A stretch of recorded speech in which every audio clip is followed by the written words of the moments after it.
listening to Covering the Field with your host, Joe Ellison.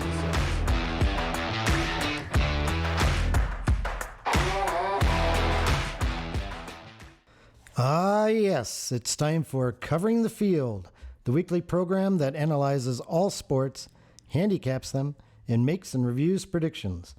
I'm your host, Joe Ellison, and today we'll be covering the National Hockey League Finals and Major League Baseball All-Star Game with Sean Gates, the Wimbledon Tennis Tournament, the American Century Championship Celebrity Golf Tournament, and our new feature, You Got Hosed. But first, we'll start off with the NBA Finals and our pro basketball expert, Charles O'Loughlin. How are you doing today, Charles? Excellent, Joe. How are you doing today? I'm doing great. Of course, when we left off last week in the Western Conference, Phoenix was up 3-2 and had just lost at home in Game 5 to the LA Clippers, leaving us wondering if the Suns could close them out. But in Game 6, they did just that, as 16-year veteran Chris Paul went off for 41 points, and the Suns won by 27. Paul frustrated the Clippers so much that DeMarcus Cousins got a technical foul, and Patrick Beverley was ejected. Charles, what did you see in that Game 6? The Clippers ran out of gas. Their story came to an end. So there's not much you can do. I think this is the Suns' season. I think it's their destiny this year to win. Chris Paul's close, and he just wanted it, so he closed out. Well, Paul had shot 19 for 60 before Game 6. I thought he was still suffering the effects from COVID, which incidentally he tested positive for after getting the vaccine. But that 41-point performance proved he's pretty healthy. We did find out, though, that he is suffering from torn ligaments in his right wrist, so perhaps that was slowing him down a bit. However, we both did pick Phoenix to win that series, and I picked the Suns in 6, so we were dead on in that one. In the Eastern Conference, we left off with the Atlanta Hawks and Milwaukee Bucks tied 2-2, which each team's best player, Trae Young and Giannis Antetokounmpo, out for Game 5. Milwaukee would end up winning by double digits. How'd they do it, Charles? Man, Joe, I just better basketball, great ball rotation, It goes to how basketball teams are supposed to be built. When there's not a superstar on the court, but a lot of good players, the ball rotation's there. You find the open shot, and that's what the Bucks did. The Hawks, I felt, really needed to come into Game 5 and take it, and unfortunately, they weren't able to. So when their backs against the wall in Game 6, we would have to see what happened there. Well, I got a question for you. Atlanta went only like 500 without Young. So it seems he's more valuable to the Hawks than Giannis is to the Bucks. Would you agree? Absolutely, because he's a 1, and good ones run the floor. Look at the Suns with Chris Paul. He's a 1. Great ones run the floor. When LeBron's playing the 1 for the Lakers, the ball rotation's there. The vision is there. You need a good 1 to start with a team. And especially in today's NBA, a lot of bigs, the big is starting to fade. So a good 1 is very, very valuable. And as in a 1, you mean like a... point guard. Yes. So in Game 6, Giannis was still out, but Young returned for Atlanta. What were you expecting, and did you bet the game? I did bet Game 6. I put some money on the Hawks on money line. I think they were -2.5, and unfortunately they lost. I was expecting Young to come back and do his thing, but they just ran out. Just like the Clippers, they ran out of gas. Their Cinderella story came to an end, But hats off to Atlanta. No one thought they'd make it this far, and I think they're an extremely young team. So I think this is something for them to build off, go into high confidence in the next year. Well, I was with you there, Charles. I thought with Young coming back, the Hawks would have the advantage, and I also bet them at -2. It was that third quarter that I saw Milwaukee outscored them 44-29, and that was 15 points and won the game by 11. What'd you see in that third quarter, basically. The Milwaukee Bucks were just on, and that's when the stroke is on, the stroke is on. And then sometimes when you start jacking up a little too much threes, you can live and die by the three, That's my biggest thing with the NBA today. A lot of players take too many threes, forced threes, or maybe there's some wide open threes, but, I think the ball rotation has to be better to find the better shot, or I like personally the high percentage shot. Well, Charles, sorry to remind you, but you took a shot with the Hawks at plus 375 to win before the series. But I picked Milwaukee in 6, and I was dead on again. So I got both series exactly right. It makes me wish I bet on the winner an exact number of games, but I didn't. So now we've reached the finals with Milwaukee playing Phoenix. Charles, would anyone have predicted that outcome before the season started? I don't think a lot of people saw the Suns go in there with how deep and heavy the West is. But I could definitely see the Bucks going there. When they acquired Drew Holiday throughout the offseason, there was a lot of, I guess you would say, jokes towards the Bucks, because they were like, Drew's the guy you think's going to make you go over the top into the finals.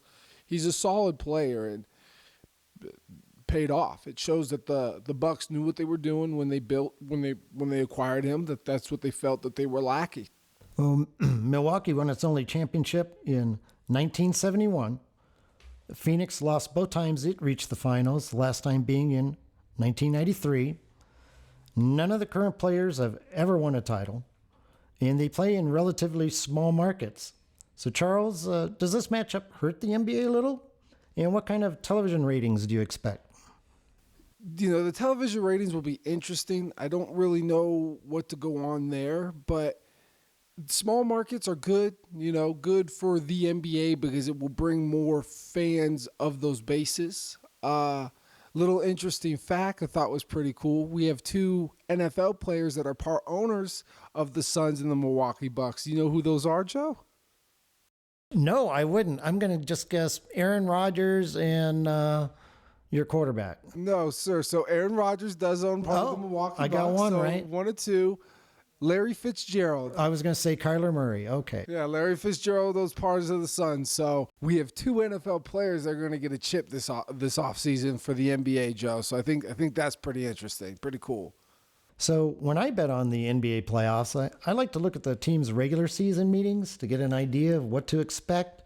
Do you do that at all, or do you just kind of throw that out? I'll definitely check that out, Joe. But basketball is such a how you are at the moment, how things are going. How's the stroke falling? How's the team chemistry? How's the ball rotation at the current moment? So that's what I look at. I think to be a good sports bettor, you have to take the past into consideration for sure, but you also have to be in the present.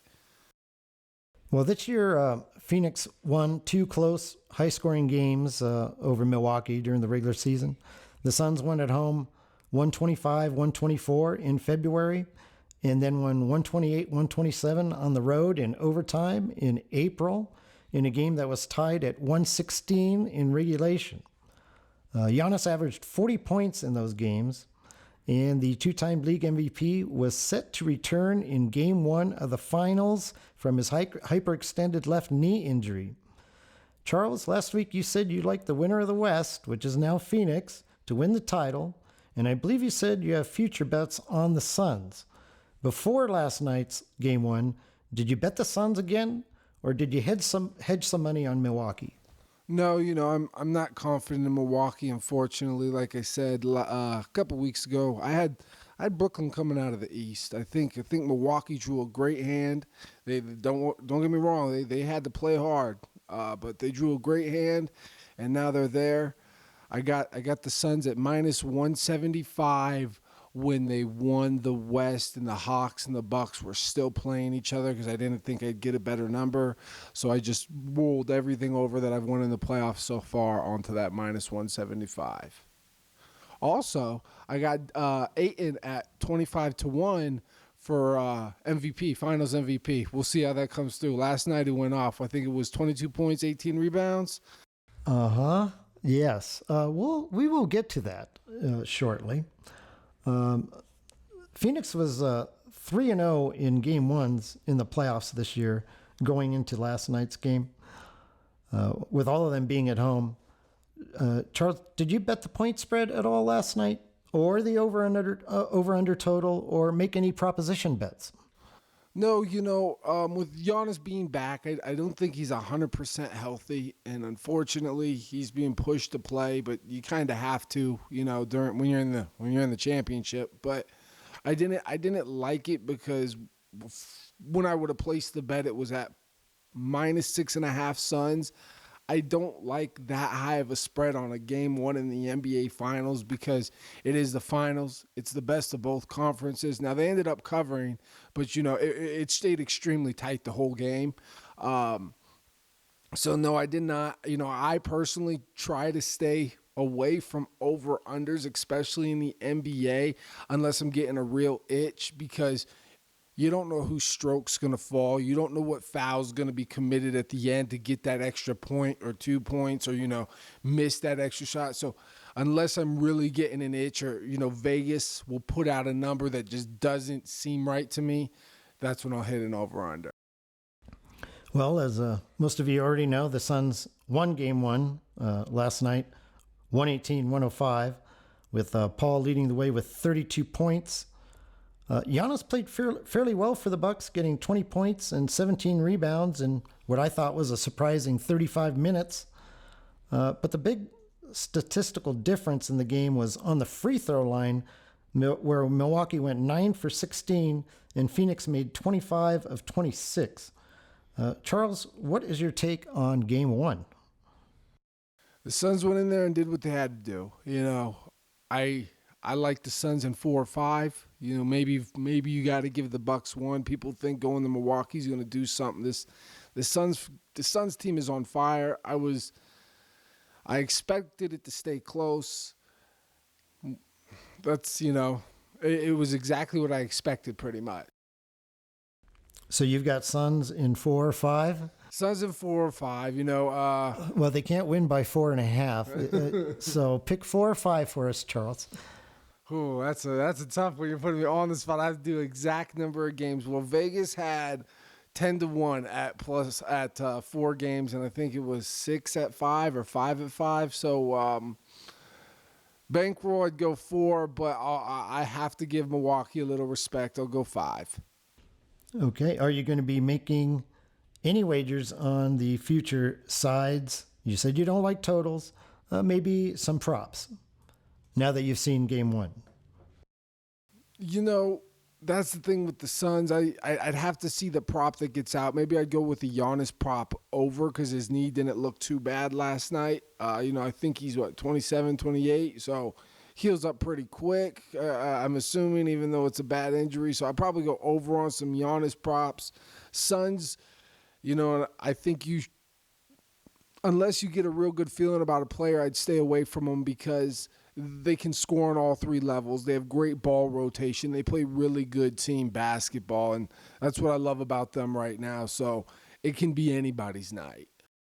Well, I was looking pretty hard at the Chris Paul prop, and it was 30 combined points and assists, and he scored 32 points. I'm thinking he's going to be a pretty good bet throughout the series. You're saying Suns in 5, so maybe when the Suns go to Milwaukee, they'll be basically a pick-em, maybe a slight favorite. Maybe that might be a good time to bet the Suns. Yeah, you know what? They probably will get down to a pick-em or a 1-2 points when they're in Milwaukee. So that's probably where I would jump on the Suns. Well, I bet the Suns to win the title the day after they beat my beloved Lakers. So, of course, I'll stick with them. They're now at -300. And 6 has been the magic number so far, it seems. So I'll pick Phoenix in 6. Looking at the 3 meetings this year, which I like to do, they've all gone over. So over should be a strong pick throughout the series, although it probably won't hit every time. So, Charles, one final question. Do you have a prediction for finals most valuable player? We kind of touched on it a little bit. Ayton was at 25-1. I think Booker and Paul were the favorites. I think Paul was at plus 185. Booker was at plus 250. And to Giannis, excuse me, I don't know how to pronounce his last name. He was, I think, in the 2s or plus 3s. Talking to a buddy the other day, he likes Chris Paul to win it. I think it's fair because I don't think the Suns would be where they are at right now without Chris Paul. So I think Chris Paul is going to get it unless Ayton keeps going off the way he is. I mean, I think I read a statistic last night. I'd have to pull it up again, but no one shot 80, or there's only been one other player that shot 80%, 18 rebounds, and 22 points. So, I don't see how you don't give it to him, but it's going to be tough for whoever makes that decision for sure. Assuming the Suns win, Chris Paul, being a 16-year vet, that should be the easiest prediction there is. They're going to give it to him whether he deserves it or not. So I'm pretty sure he was only plus 170, so that's what kind of got me off and not actually betting it, but that's who I would predict.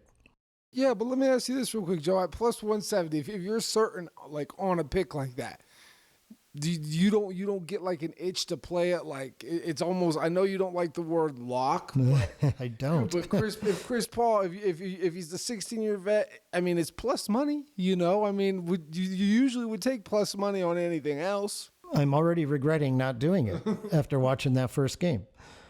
But, maybe the odds will change as we go along, and I can get it again at plus 170, but it seems highly unlikely at this point.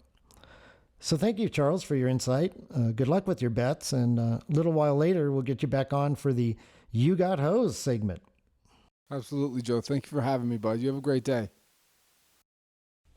Now we turn our attention to the Stanley Cup Finals and introduce our hockey expert, Sean Gates.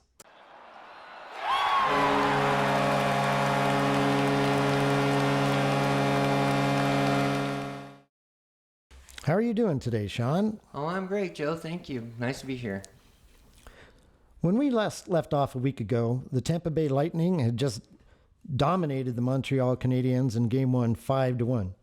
We said if Montreal was to win the Cup, the Game 2 victory was a must. And Montreal played that way, outshooting Tampa Bay big time, 43-23. But two huge Canadian mistakes and an amazing performance by Lightning goaltender Andrei Vasilevskiy led to a 3-1 Tampa victory. Sean, what exactly happened in that game? Well, Montreal came out just like I was hoping that they would. They 36-40 on hits. Penalties were even at 20 to 20 minutes apiece. Biggest thing that I saw was Tampa Bay getting those 2 goals that were not Price's fault. They were deflected, or you couldn't blame Price on that. But Montreal played very well and still lost.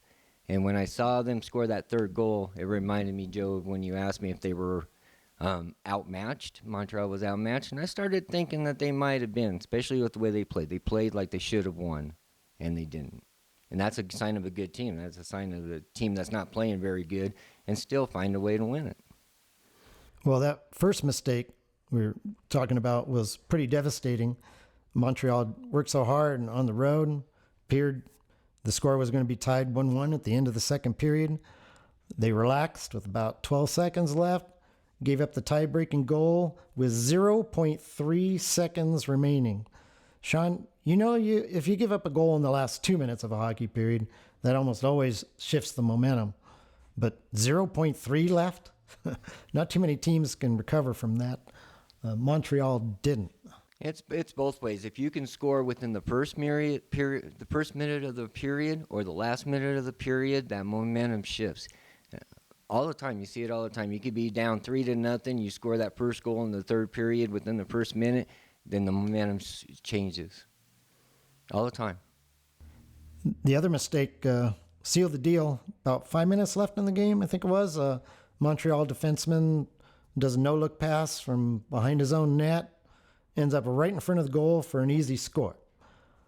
When you're the less talented team, as you were saying, you just can't make those kind of mistakes. Exactly right. You cannot. You got to be crisp. The other thing I found out is that those 50-50 battles, Tampa Bay was winning almost every one of them, even though they were playing really well. The other problem I saw in Game 2, and I also saw, or in 2 and 3, is that the offense of Montreal did not help out the defense whatsoever.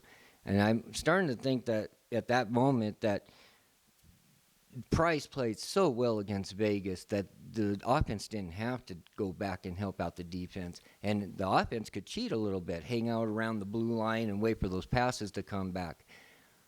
When they started playing against Tampa Bay, they were still doing the same thing. The offense was the wingers were up out by the blue line, and instead of going back and back checking, and that just really hurt them. Really, really hurt them. Well, the first star of the game, in my opinion, was Tampa goalie Vasilevskiy. I explained a couple weeks ago how goaltender in hockey is the most important position in all of team sports. Yes, even more important than quarterback in football. And this was a prime example. Vasilevskiy stood on his head and kept them in a game they had no business winning.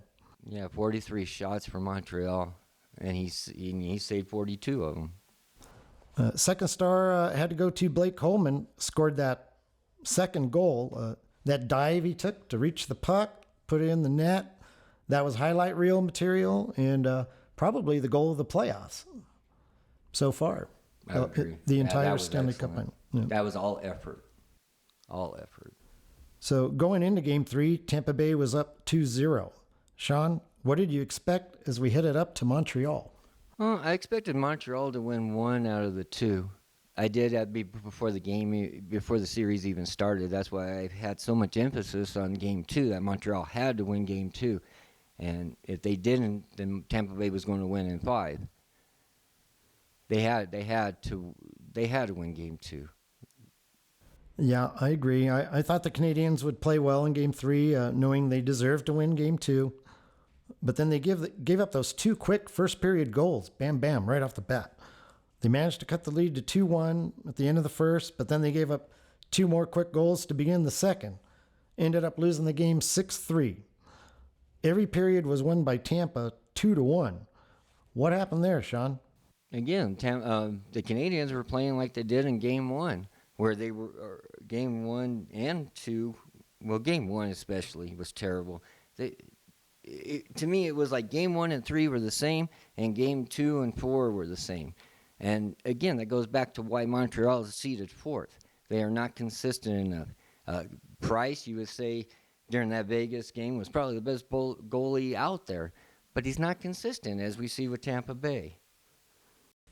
Well, what I saw was Tampa basically getting in front of the Montreal net and blocking Carey Price's goaltender for Montreal, his vision. That's correct. Tampa Bay had 30 shots in that game and scored 6 on 30 shots. Well, they were doing what Montreal should have been doing from the beginning of the series. Yes. And Montreal's streak of 11-game streak of scoring 2 goals and winning went down the tubes at that point. So going into Game 4 down 3-0, did you give Montreal any chance of extending the series? Going into Game 4. Yeah, they were down 3-0. Like I said, I thought that they would win. It would be a split in Montreal. It's hard to win 2 games in Montreal.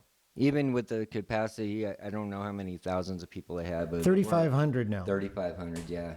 But even then, it's still hard to go up there in that arena and win. Yeah, I don't. Game 4, they played really well. They deserved to win.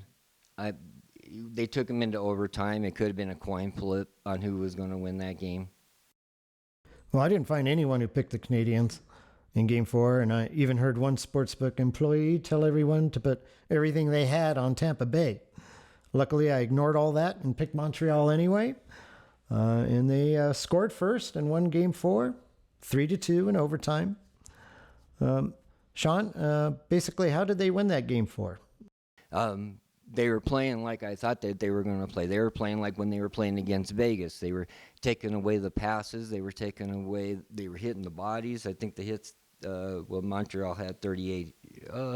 Not sure about Game 4. But they were hitting. They were taking away their speed.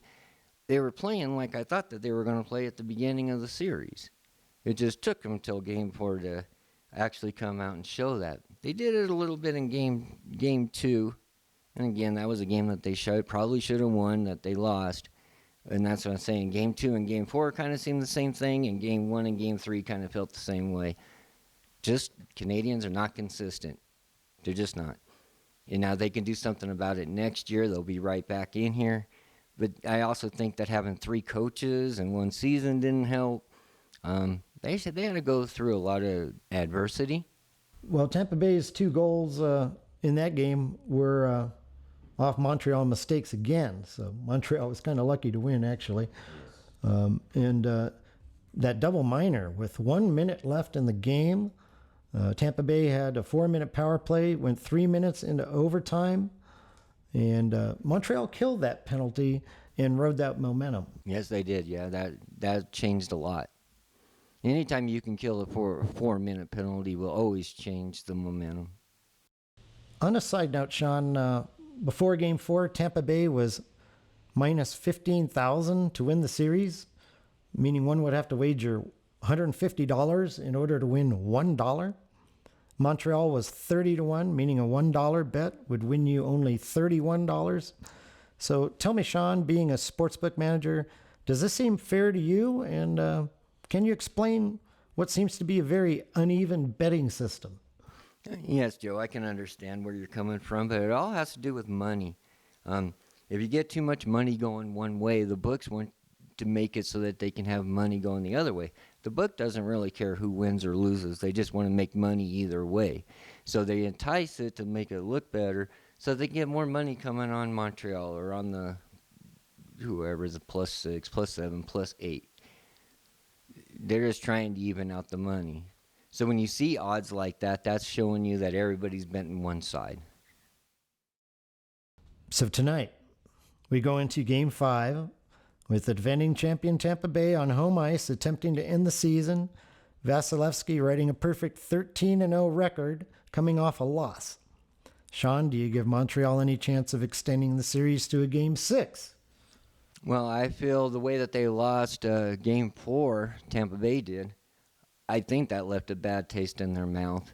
I would also think that they don't want to go back to Montreal, so I expect them to come out and just play to end it right now, tonight.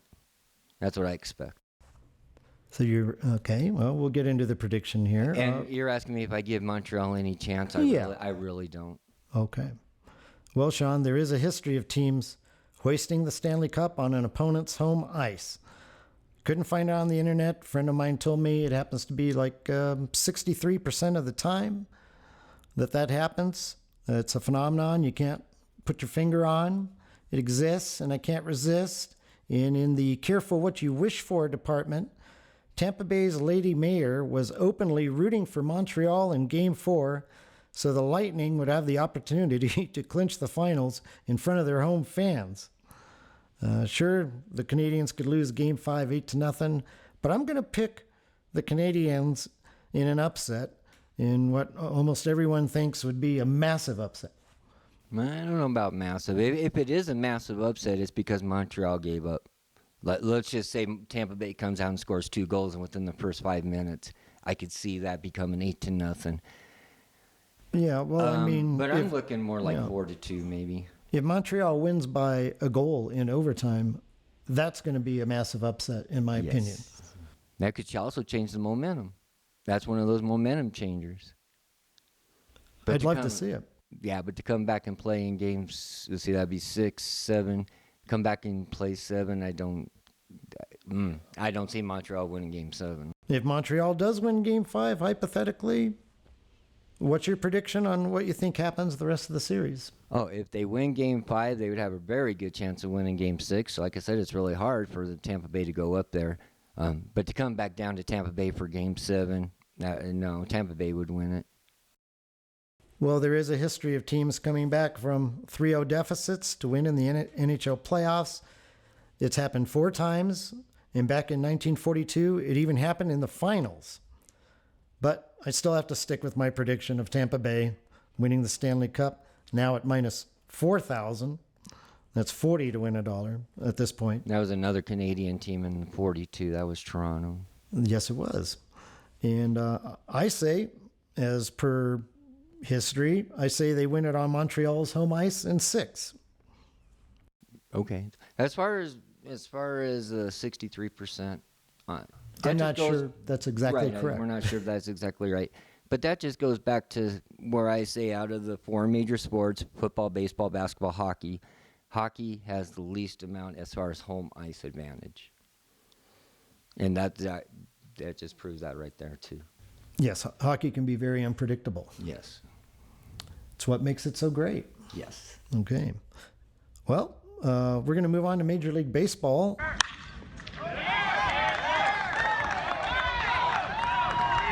In the All-Star Game and Home Run Derby, which are next Tuesday and Monday, respectively, at Coors Field in Colorado. Sean, do you have any thoughts or predictions about the All-Star Game? The game itself?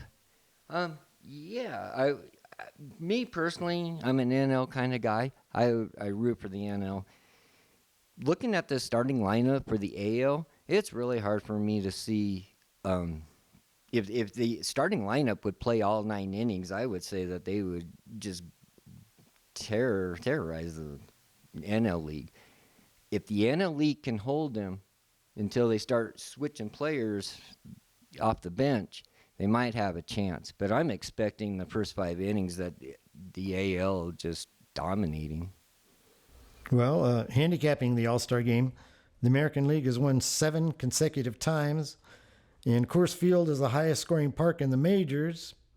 The one time Colorado hosted the All-Star Game back in 1998, the American League won 13-8. So naturally, the pick here is going to be the American League and over. Most of those pitchers only go a couple innings, correct? If that. Yeah. So DeGrom, you would think, would be the starter. That is very interesting to me. I would think going up against Ohtani and going up against, there's so many names on here. Judge, Ohtani, just that first lineup is very interesting to see them go through that. Well, it'd be interesting to see Ohtani pitch Yes, and bat in the first 2 innings, and then watch the rest of the game. Right, Frazier, Freeman, Tatis. Yeah, they're very interesting. But I still think the AL has a lot more power. And you're at Coors Field where you get a pop fly, it's a home run. A single turns into a double. Happens all the time there. So before we get to the You Got Hose segment, I have a couple more subjects to quickly cover. At Wimbledon, played at the All England Lawn Tennis and Croquet Club in London. Our pre-tournament pick of Novak Djokovic on the men's side looks like a shoo-in. World number 1, Serbian, defending 5-time champion. He just won against Rafael Nadal at the French Open a few weeks ago. If you can beat Nadal on clay at the French, where he's won the title 13 times, you can beat anyone, anywhere. Next, look for Djokovic to complete the calendar Grand Slam at the U.S. Open, where he'll win his 21st Slam title, the most in the history of tennis. Finally, at the American Century Championship Celebrity Golf Tournament at Edgewood Tahoe Golf Course in Lake Tahoe this weekend. The pick here is ex-tennis pro and Davis Cup captain Marty Fish. Lately, celebrity winners have won multiple times. You got ex-baseball player Mark Mulder, won it from 2015 to 17. Ex-Cowboys and player and now broadcaster Tony Romo won in 18 and 19. And Fish won last year, setting a tournament record. And last week he said, quote, "I'm playing the best I've ever played in my life," unquote. Well, that's good enough for me. As long as you're not lying to me, Marty. The bet is on Fish at an opening line of 2-1. And in the one-on-one matchups, I like Fish to beat Romo and Mulder to defeat Baseball Hall of Fame pitcher, occasional senior tour player John Smoltz. One more prop, ex-NBA player and now broadcaster Charles Barkley has a prop whether he will finish in the top 70 and ties. And as bad as he plays, of course he won't. But at minus 650, the price doesn't seem worth it. unless you can parlay it to something else. So we'll see how that goes. And now, the moment we've all been waiting for. It's time for those stories that make your flesh crawl, those stories of bets that appeared to be winners, but at the end things went horribly wrong. It's time for the segment we affectionately call You Got Hosed. So Charles, do you have a story of when you got hosed recently or a while back, or a friend of yours that you could share with us? My betting season is dwindling down. This is kind of, dead time for me right now, Joe. So I'm going to have to go with when I put a unit on the Hawks in Game 5. I got them at plus 4.5. I lost that unit, and then I doubled back and put a unit on them to money line to win Game 6, and unfortunately, I lost that one too. So I got hosed on both of those, trying to, instead of hedge my bet, chasing my bet. So You're partly to blame on that one, I suppose. I am. When I make a pick, when you make a future pick, you got to trust your eyes. You got to trust your evaluation. And it doesn't always come through, but unfortunately this one did not come through. So Sean, do you have a You Got Hosed story to share with us? Yeah, Joe. My story goes back to a customer that I've known for 13 years. And he'd be the very first one to tell you that if he didn't have bad luck, he wouldn't have any luck at all. This story was about 4 or 5 years ago. And he was at the book, and we had the Red Sox on TV. It was in the 8th inning, and they had the bases loaded. And he came up to play an in-play bet. What an in-play bet is, if you don't know, while the games are going on, the books will put up a number, a line, and you can still bet while the game is going on. So he comes up, bases are loaded, but it's in Fenway, and there's 2 outs. He comes up and puts a bet on the under. Now, if Boston had scored 2 runs between then and the time that they finished, if there was 2 runs scored, he still would have won. If there was 3 runs scored, he would have pushed. So he makes the bet. I give him the ticket. As soon as he turns around, Boston hits a grand slam, loses his ticket. So then he goes down, sits down, and at this time we did horses. And he was watching the race at Santa Anita, and he comes up and he puts a bet on the number 3 horse. This was his very next bet. He comes up, puts a bet on the number 3 horse. He goes and sits down, and the 3 horse coming down the stretch has about a 3 to 4 length lead. And about 1 furlong before the finish line, the horse veers up and the jockey falls off. So he got hosed twice within minutes. That's a pretty horrible story. He definitely got completely hosed there. Can't argue with you there. I was pretty lucky with my bets last week, so I can't say I really got hosed at all, but I did bet Montreal in Game 2 of the hockey finals. And when I was watching it, I was feeling pretty hosed. When you give up the winning goal at 0.3 seconds of a period, outshoot your opponent by 20, and still lose in pretty much a must-win situation, yeah, I feel like I got hosed. Yeah, you did, Joe. Thank you for sharing, Sean. I appreciate it. So now our producer will decide who this week's You Got Hosed winner is. Thanks, Joe. So good stories all around again, but I got to go with Sean's customer there. Getting a ticket and churning around, and there's a grand slam, and that's it. You're done. Didn't even make it back to your chair to enjoy any kind of the game. So your guy losing and also with the horse, those are two getting hosed moments in just a few minutes. So that's our winner for this week. Good job, Sean.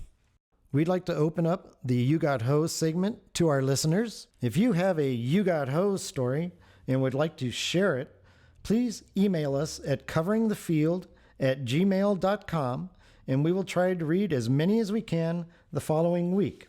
So that's it for this week.